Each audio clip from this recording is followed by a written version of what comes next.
All right, well, good morning, 3Circle Church, all of our campuses joining us right now, and all those joining us online. It's great to have you guys on this Memorial Day weekend with us.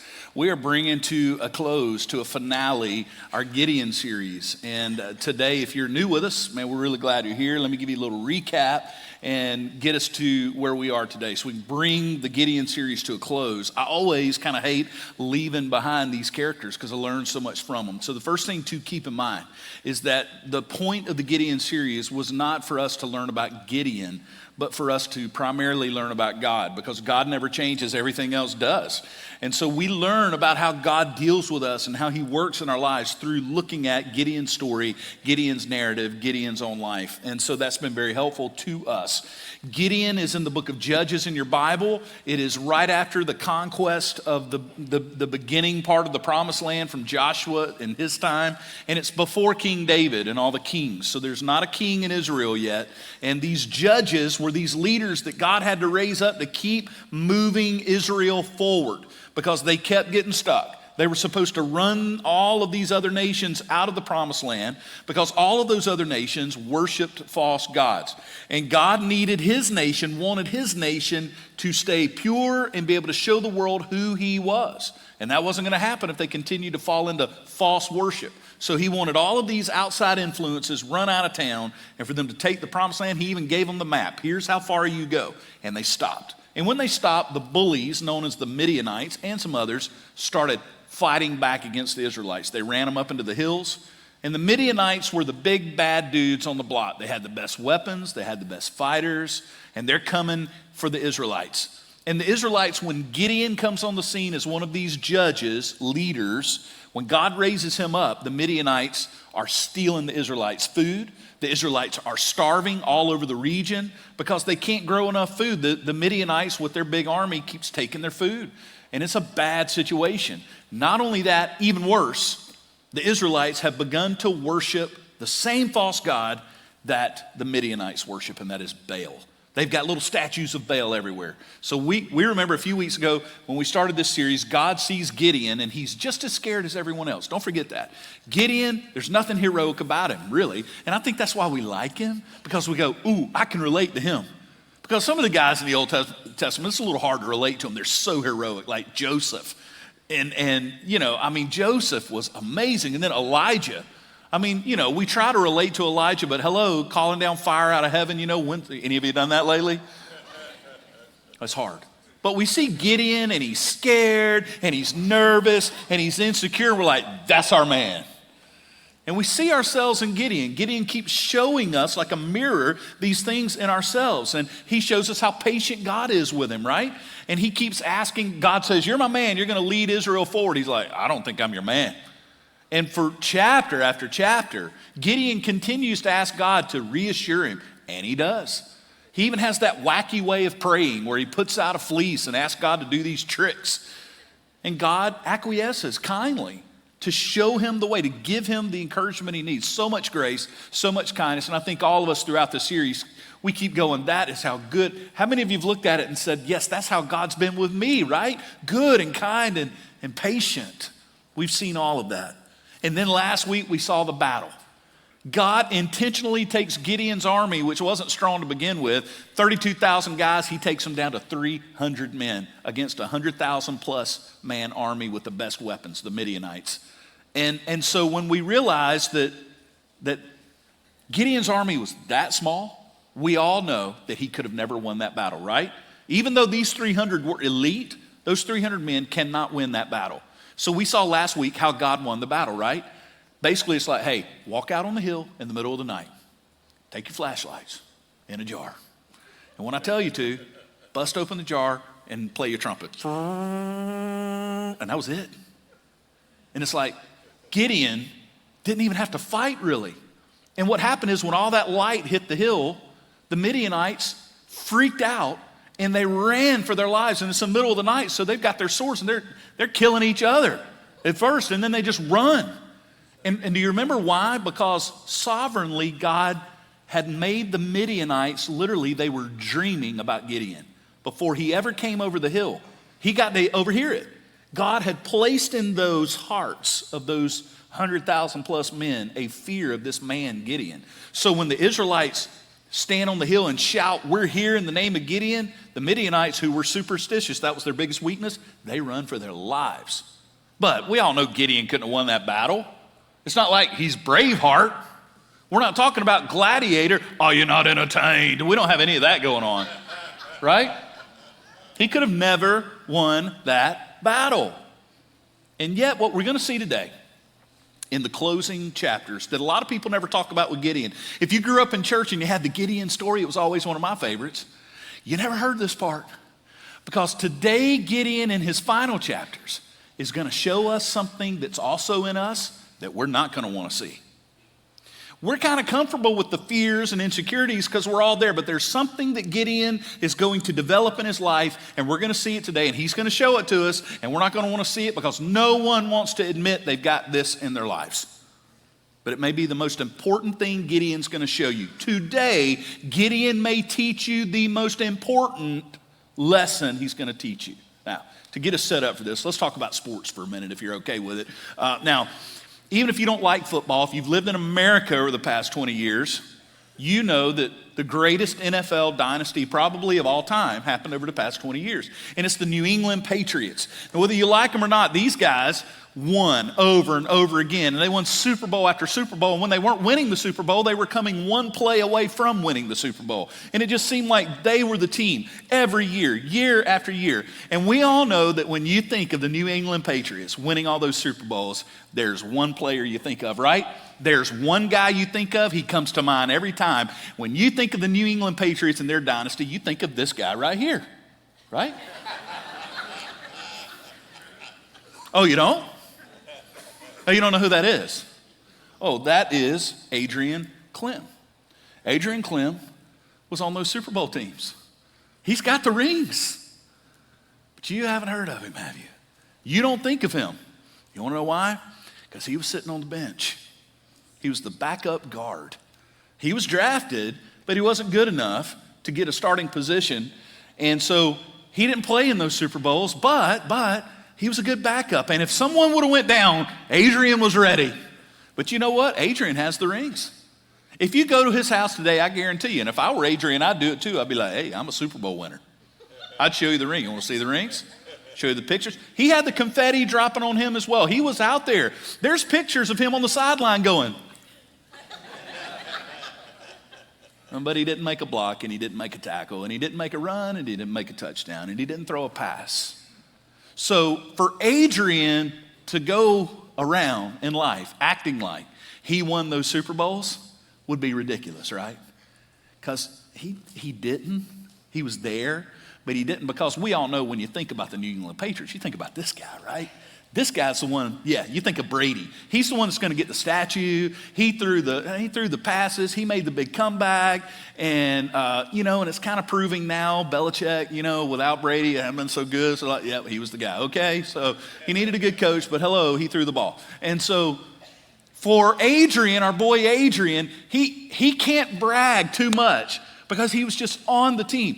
And Adrian going around acting like he won all those Super Bowls would be like Gideon acting like he won that battle. He didn't win that battle. He was never going to win that battle. He could not win that battle. And yet we're going to see today Gideon starts acting like he won the battle. He's going to act like he's the man. And it's not going to be good. Let's check it out. Judges 8, 4 through 9.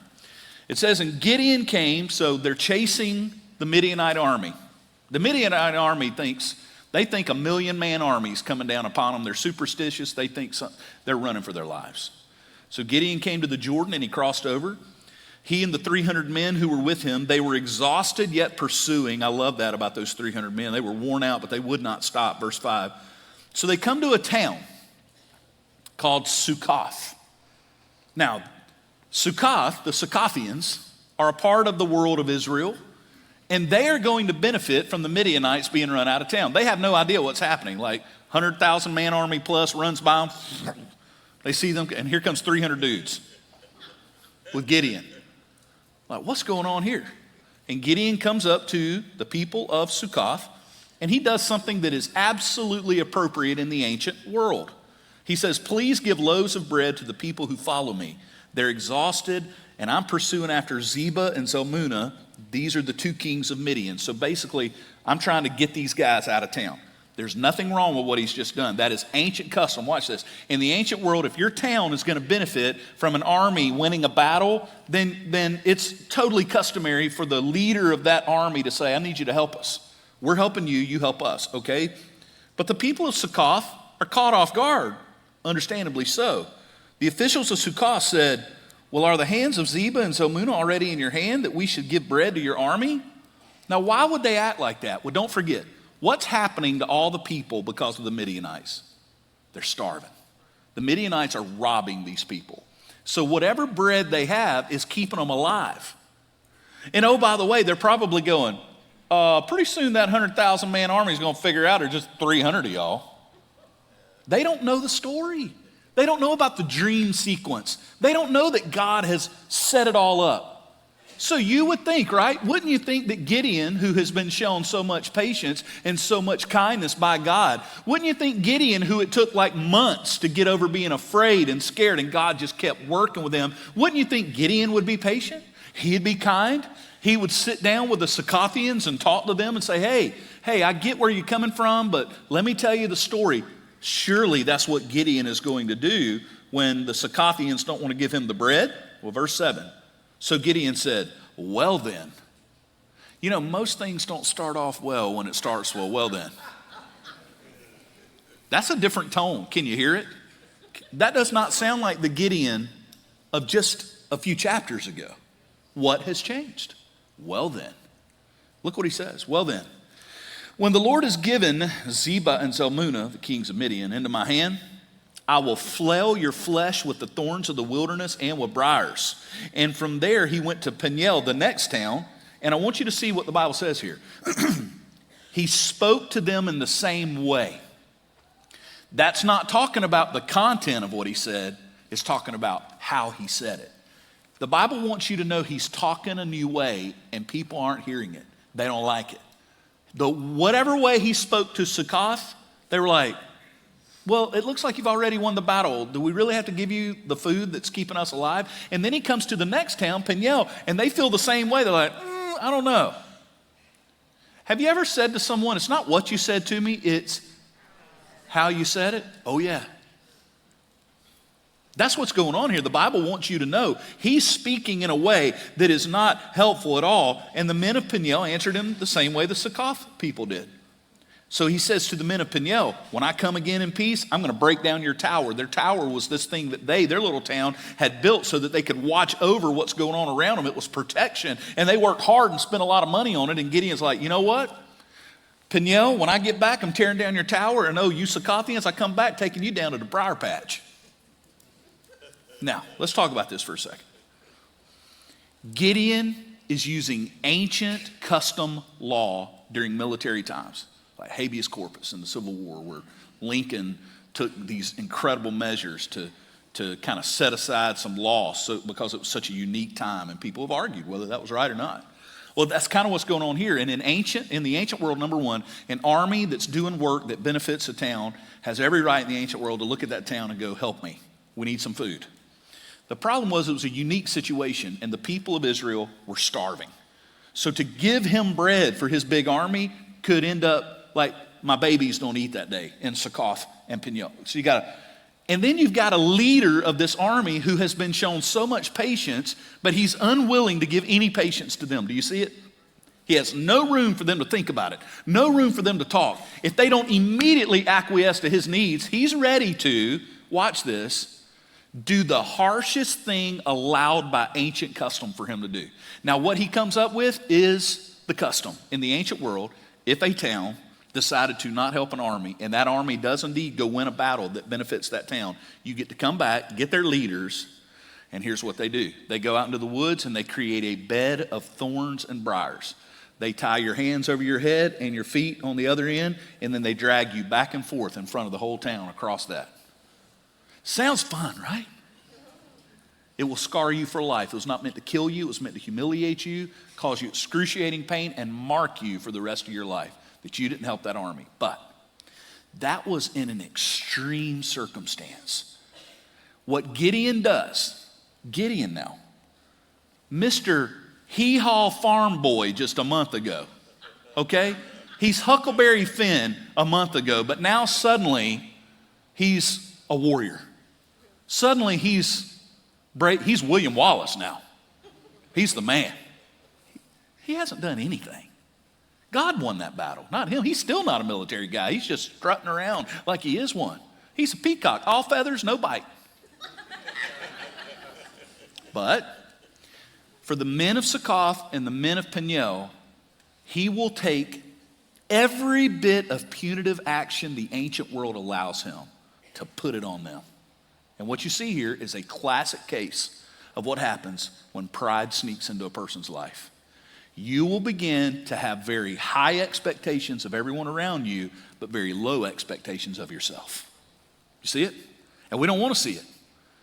We're like, oh man, because let me tell you what, I've been around ministry long enough, and I've seen people will admit to everything you can imagine. They'll admit to lying and thievery and adultery and all kinds of addictions. They'll admit to all that stuff. But the one thing people don't want to admit to is being prideful. Did you know that? Humans don't like to admit that they're prideful. It is a sneaky, sneaky thing. See, Gideon began reverting back to doing things his way instead of God's way. That's what's happening here. Instead of doing things God's way, he could have talked to the people of Succoth and helped them understand. He could have been kind to the people of Peniel and said, hey, I get it, guys. I too have been afraid. I too didn't trust God in the beginning. But let me explain to you what's going on here. We're going to win this battle. We're all going to be better for it. But instead of doing that, he says, you know what? I'll be back for you. And oh, I'll be back for you. And wouldn't you think after 2 towns reacted the same way, he would go, maybe it's me.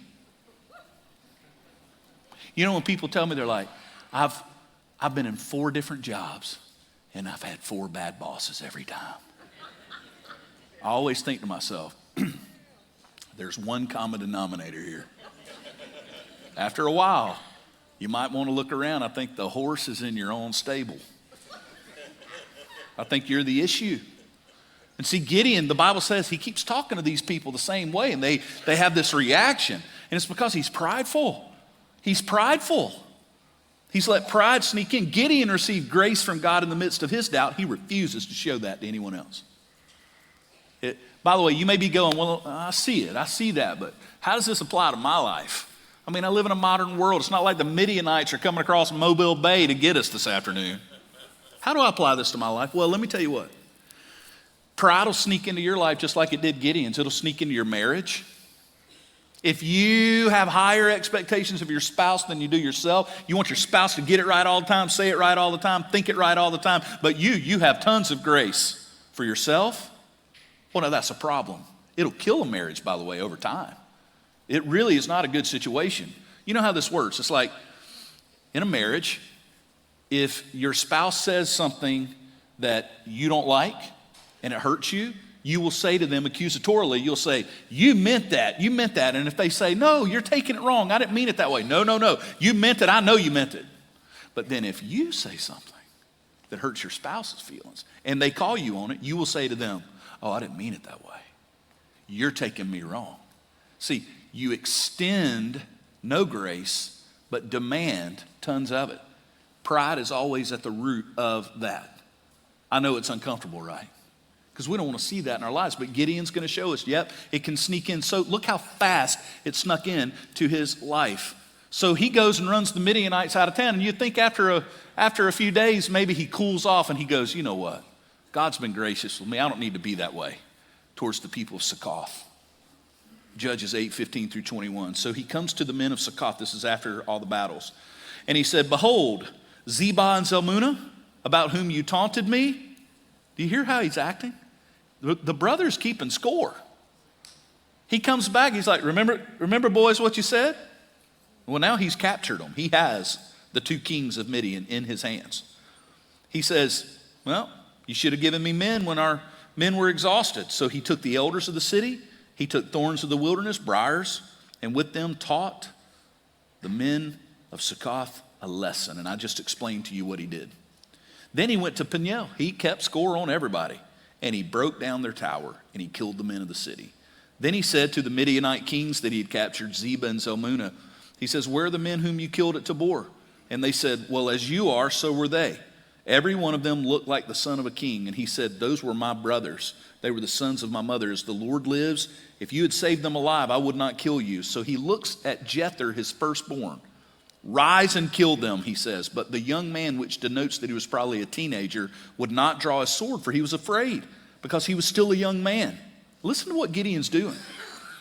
So Gideon is trying to get his own son to humiliate these kings by killing them as a boy. So Zebah and Zalmunna, the Midian kings, they look at him and say, why don't you rise yourself and fall upon us? For as a man is, so is his strength. In other words, these two Midianite guys are like, you want to humiliate us by having your teenage boy kill us? Why don't you be a man and do it yourself? And he does. Now this is brutal ancient warfare, but I want you to be able to look between the lines of this Braveheart episode we got going here and see the lessons. Gideon's not the same guy he was just days before. He's not humble. He's arrogant. He treats people horrifically, including his own son. How traumatic is it? What is he doing psychologically to his kid? He's like, you kill him. What he's doing is showing off. He's like, I won't even dirty my sword with you two guys. Here, son, you go do it. And the kid's like, this is humiliating for everyone. Even the two Midianite kings, they're horrible guys. They're the guys that have been beaten up on Israel. They deserve to be executed by ancient law. But even they're like, what kind of man are you? The Midianites. They're like, they call him out. They're like, why don't you be a man and do it yourself? Ooh. Gideon is prideful when he's got no reason to be. He is arrogant and he's got no reason to be. He didn't beat the Midianites. God did. He didn't have a chance to beat them. God beat them. And yet, the battle for humility is something that he is losing. He's losing it. Not only does the Bible say he killed the two kings, but you'll notice a little detail if you look there in your handout. He took the ornaments off of their camels. The camels in that day would have been like the governmental black Tahoes today. Tinted windshields. And theirs had all these very expensive ornaments all over them. Gideon took those for himself. He's like, and I'll have that. Took all those ornaments, put them in his own keeping. Little things to see. Look out for them. They're little signs. He's losing the battle for humility, and that means pride is coming in. And pride, my friends, is the Trojan horse that attacks every one of us from inside. It sneaks up on us. Pride is the most dangerous of human traits. By the way, pride is what sends people eventually to hell. Did you know that? Because pride says, I don't need God. I can do this myself. Pride is at the heart of it. Pride is what brought Satan down. It's what brings humans down. And yet, it's very hard to detect early on. It seems like pride comes out like it is in Gideon before you see it.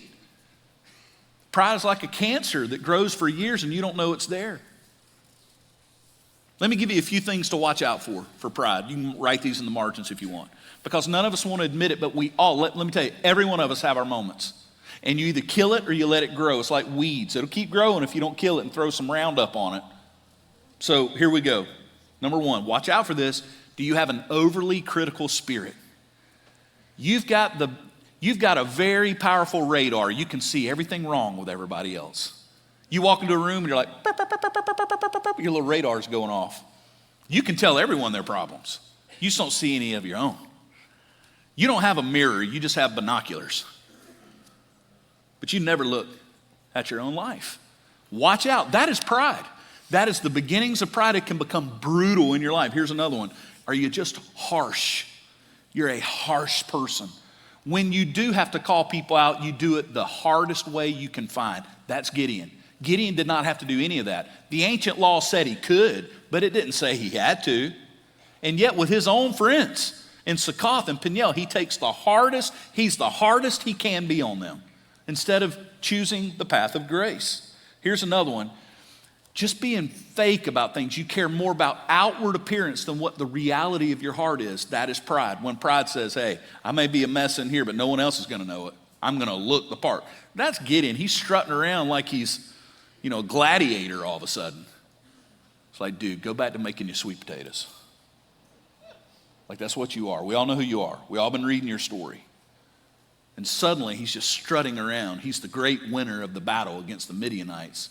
And he does not win that battle at all unless God has this big plan. And then finally, and this is my biggest telltale for pride in my life, and you better believe I deal with it because I'm a human. If you're breathing, you deal with pride. Just letting you know. If you walk out here today and go, I really don't deal with pride.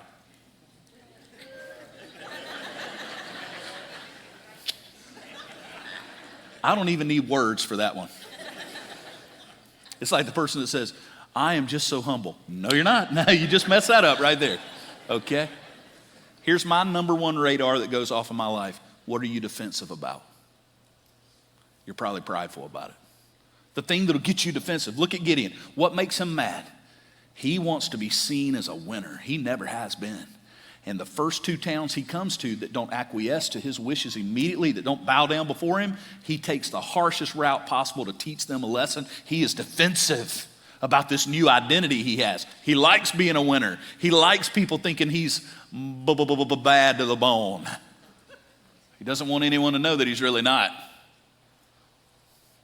What are you defensive about? What gets you all riled up? That's a point of pride. Philippians 2:3-4, some of the most. If I could tell you two verses in the Bible that could save your marriage and save your parenting and save your family and save your friendships, I'm about to read them to you right here. This is unbelievably powerful. You ready? Do nothing from selfish ambition or conceit, but in humility count others more significant than yourselves. Let each of you look not only to his own interest, but also to the interest of others. You apply that verse today. That is a pride killer, and it's a marriage fertilizer. You put this on the tomato garden of your marriage, and that thing's going to explode. This will change your life. Those verses you apply. Not if you just read them and go, that's nice. No, you got to breathe them in. You got to apply them in your life, and it will change your relationships. Gideon, unfortunately, didn't do that at this point. And what you're going to see now is very tricky. Pride is very sneaky. And if you don't look closely, you won't see his pride here. You'll, in fact, think he's heroic for a moment. But don't miss the reality. Watch this. So after all the battles are over, and after he teaches these two towns a lesson, well, what are they going to do now? Well, the Israelites are looking for someone to lead them, and he's the hero of the moment. So it says, the men of Israel, verse 22, say to Gideon, rule over us, you, your son, and your grandson also. Watch this. For you have saved us from the hand of Midian. That'd be like us looking at our old boy Adrian Clem and saying, man, you were awesome in those Super Bowls. He's like, I was on the bench. I was keeping it warm for Brady. That's what happens here. I mean, it's ridiculous to think that Gideon won that battle. But notice what he says. Gideon said to them, I will not rule over you, and my son will not rule over you. The Lord will rule over you. To which, if you're not careful, you'll go, oh, good, Gideon, that was awesome. Look, there he is. There's good Gideon. Notice what he did not do. He did not correct them. It looks great, but inside, he does not say, I didn't win that battle. He's perfectly fine with everybody thinking he's the man. He's kind of like, hey, the Lord's going to rule over you, but I was pretty awesome, wasn't I? That's what you're getting here. He never changed. He's like, yep, yeah, I won the battle, but the Lord ruled over you. That's what pride does. He tries to keep this appearance, but stuff's going on in his heart that's not good. So Gideon said to them, I will not rule over you, the Lord rule over you. And then he said to them, but, here we go. Let me make a request of you. Every one of you, if you will, give me the earrings from his spoil. See, all of the Midianites, since they were Ishmaelites, they had golden earrings, every one of them. And they all said, we will do that for you. And they spread out a cloak, and everyone put those earrings on their spoil to give to him. And the weight of the golden earrings that he requested was 1,700 shekels of gold, massive. Beside the crescent ornaments and the pendants and the purple garments worn by the kings of Midian. Notice the Bible did not miss that he took that off those camels. And the collars, which were also ornate and gold and jeweled around the necks of their camels. And what did he do with it? Gideon made an ephod of himself. And he put it in his city in Ophrah, and all of Israel, I love how the Bible uses language, all of Israel whored after it there. And it became a snare to Gideon and to his family. What happened here? What did he do? Gideon made a little trophy for himself. He's like, look, it's all about God. But y'all bring me that gold. I got a little something I'm going to do with it. He builds a little ephod for himself. And it says it becomes a snare. It becomes like remember, the battle was famous, so it becomes like a tourist attraction. Like for years and years, I'm sure the local elementary schools, even from Secaucus and Pignell, they would take, field trips over to Gideon's house just to see the ephod. Maybe take pictures by it, put it on Facebook. #blessed. People would go and touch it.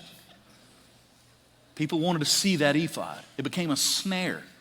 The Bible says that Israel basically worshiped it like weird. This thing he made. It was pride. The idol breaker had become the idol maker.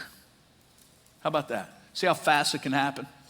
If we're not careful, pride will sneak up on us and it'll surprise us how we can act and how we can react to our kids, to our families. When we let pride grow, it'll change us. Gideon didn't start out this way. He didn't mean to end up here. In fact, the Bible's very gracious to Gideon. In the end, he's going to end up in the Hall of Faith. He's in heaven. When you get to heaven, if you want to, you can go to the local Golden Starbucks and have a cup of coffee and hear the whole story from Gideon.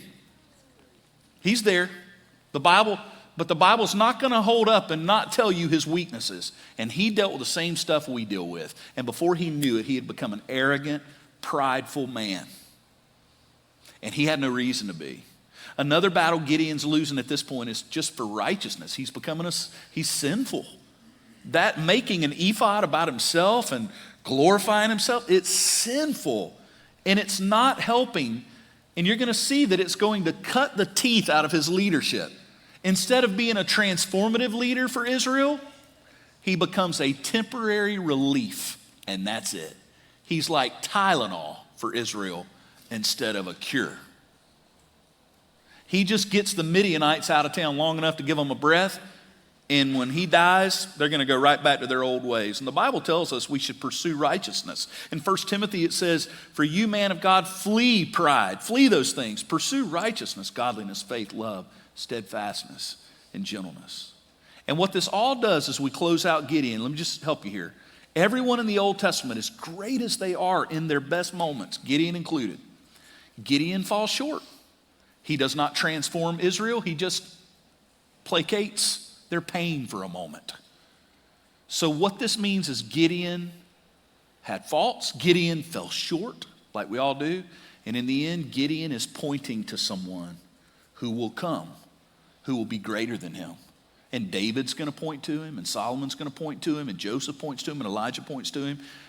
Jesus is the greater Gideon.